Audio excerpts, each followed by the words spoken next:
Are orange juice futures trading near 18-year highs for a reason? For the latest on that, let's turn now to Kevin Kerr. Well, like you said, we are on the 18-year, 16-year highs right up here, so we don't expect a lot of impact. In fact, we saw OJ pull back just a little bit today, and that's because Ernesto weakened a bit. Kevin Kerr, editor of Resource Trader Alert, is in the center seat this morning. Joining us, Kevin Kerr, editor of Resource Trader Alert. We got Kevin Kerr, editor of Resource Trader Alert at dailyreckoning.com. He also columnist for Market Watch. Inventories are going to be lean, mean, and short.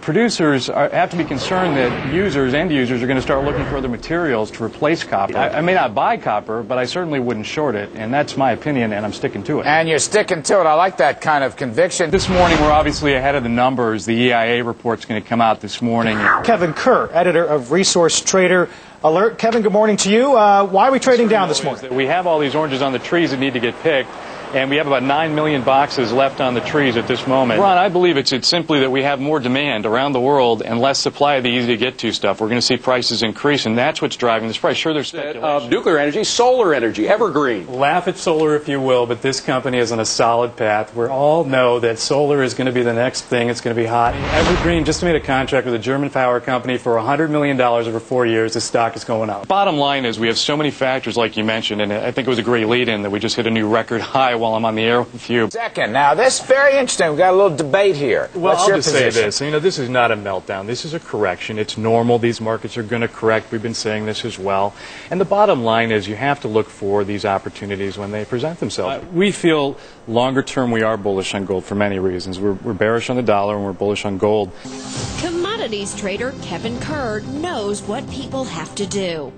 They'd have a vested interest to learn how to invest in things that are going to make them money from disaster. It's a huge move, 10% move today, down on this news that Ernesto's turning towards Florida. Do we need to see more nuclear power plants come online? We need to see them come within the next 5 years, probably. Some have said 10 years they'll be coming online. We think it's shorter. Well, the play is to buy back in at cheaper levels where we are now. Gold would have to go absolutely parabolic to get to 2,000, obviously. Anything can happen with the geopolitical risk we have in the world, with central bank buying. We could see gold, the actual price of gold, go to that price. You know, our basis for trading sugar or the other commodities that make ethanol, like corn, is for it to be longer term. It's not going to happen overnight. Hi, this is Kevin Kerr, editor of Resource Trader Alert. I'm sorry I couldn't join you in Las Vegas. There's really nowhere else I'd rather be.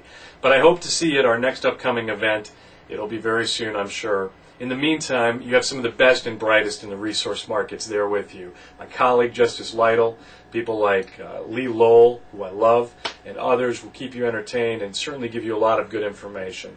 I encourage you, if you're interested in trading resources, to look at their newsletters as well as ours, Resource Trader Alert, and Justice will tell you more about outstanding investments and some other exciting things that we have coming down the road. Enjoy your time in Las Vegas. Oh, and by the way, you will have the opportunity to register to win. A prize we're going to be giving away at the end of the conference is a fully guided tour of the New York Commodities Exchange. With me, we'll have lunch. If you're going to be in the New York area, we'll take you down to the floor, we'll get you a badge, we'll put you near the trading pit for the opening, and you'll be able to see how everything functions firsthand. It's a very rare opportunity to be able to go to the trading floor, and I'll be happy to take you and a guest there. So for more information and details and the opportunity to register, just step in the back, see one of our representatives from RTA or Outstanding Investments to help you fill out the form, and the drawing will be done at the end of the conference. All the details are available back there. Thanks so much, and I hope to see you real soon at the next event, and enjoy your time in Vegas. If you get a chance, go down to the Picasso restaurant in the Bellagio. It's fantastic. And have a great time in Vegas. I'll see you soon. Bye-bye. Mac Moran, U.S. Steel, Phelps, Dodge, Newmont. What is your advice on this sector? Well, I got to tell you, Larry, we're glad to see some of that premium get sucked out of some of these equities. Talked about Freeport McMoran is a solid company. It's a good example of one that on this kind of pullback, we've seen some opportunities to buy back in. But overall, we still see the market for OJ as very strong based on supply numbers that we're seeing, and these storms over the last 3 years have really decimated the crop. All right, we'll leave it there. Nice to have you with us, sir. Thanks so much. Thanks, Maria.